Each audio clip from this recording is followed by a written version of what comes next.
ছেলে এবং নারী দুজন মিলেই নতুন দম্পতি সৃষ্টি হয়, ছেলের জন্য কি উপদেশ নির্দেশনা, মেয়েদের জন্য অর্থাৎ দুই দম্পতি দুই দিক কি উপদেশ রয়েছে কোরআন সুন্নাহর আলোকে?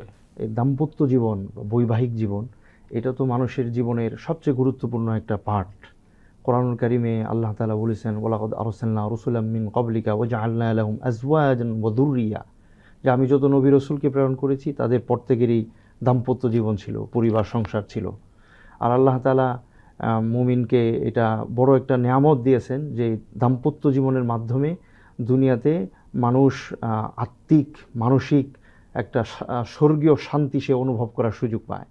আরেকটা হচ্ছে দুনিয়াতে এই বনি আদম ইমানদার বান্দাদেরকে দুনিয়াতে রেখে যাওয়ার এই ধারাকে অব্যাহত রাখার একটাই মাত্র উপায়, সেটা হলো বিবাহ। এই জন্য নবী করিম সাল্লাল্লাহু আলাইহি সাল্লাম বলেছেন, তাজাওয়াজুল ওয়াদুদ আল ওয়ালুদ ফাইন্নী মুকাথিরুন বিকুমুল উমাম, যে তোমরা স্বামীভক্ত এবং সন্তান জন্মদানে আগ্রহী নারীদেরকে বিবাহ করো, কারণ আমি তোমাদেরকে নিয়ে কিয়ামতের ময়দানে সমস্ত জাতির সামনে আমি গর্ব করব তোমাদের সংখ্যা যদি বাড়ে। আর এই জন্যই নবীজি বলেছেন, আন নিকাহু মিন সুন্নতি ফামান রাগিবা আন সুন্নতি ফালাইসা মিন্নি, বিবাহটা হলো আমার সুন্নত, যে আমার এই সুন্নত থেকে দূরে থাকবে সে আমার উম্মতেরই অন্তর্ভুক্ত না।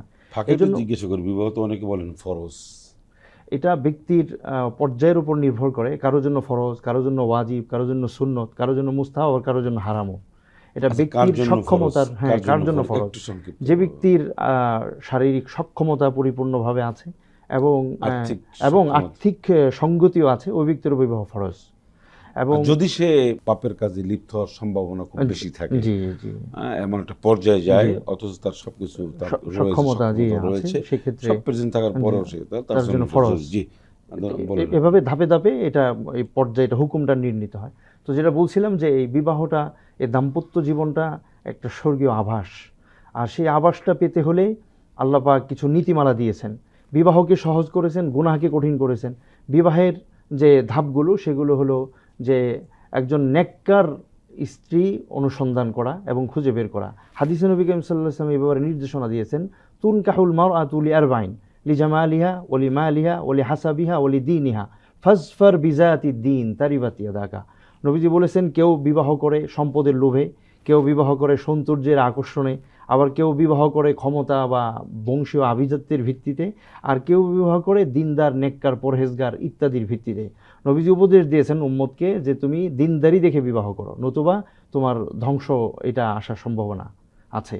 অভিভাবকদের বলেছেন, ইদা জাআকুম মান তারদাউনা দীনাহু ওয়া খুলুকাহু ফাযাওবিজুহু ওয়া ইন লাম তাকুন ফিতনাতুন আরিস, যে যখন তোমাদের কন্যা সন্তানের জন্য কোনো দিনদার, যার আমল আখলাক নীতি নৈতিকতা সম্পর্কে তোমাদের ভালো ধারণা আছে, এমন কেউ যদি বিবাহের প্রস্তাব নিয়ে আসে তাহলে বিবাহ দিয়ে দাও, নতুবা সমাজে ফিতনা ছড়িয়ে পড়বে। তো এই দিনদারি দেখে বিবাহ করতে বলেছেন। দ্বিতীয়ত যে সুন্নাহ নবীজির, সেটি হলো উনদুর ইলাইহা ফাইন্নাহু আহরা আন ইউদামা বাইনাকুমা, যে বিবাহের আলোচনা যখন হবে, প্রস্তাব হবে, তখন ছেলে মেয়েকে দেখবে, এই দেখার মাধ্যমে তার ভিতরে মহাব্বত, ভালোবাসা প্রথমেই তৈরি হয়ে যাবে, আর এটার দ্বারাই দীর্ঘমেয়াদী ভালোবাসার একটা বীজ বপন হবে। এই জন্য এটাকে মুস্তাহাব্বা, নজরে মুস্তাহাব্বা বলা হয়। বিবাহের আগে একবার সুন্নত সাক্ষাৎ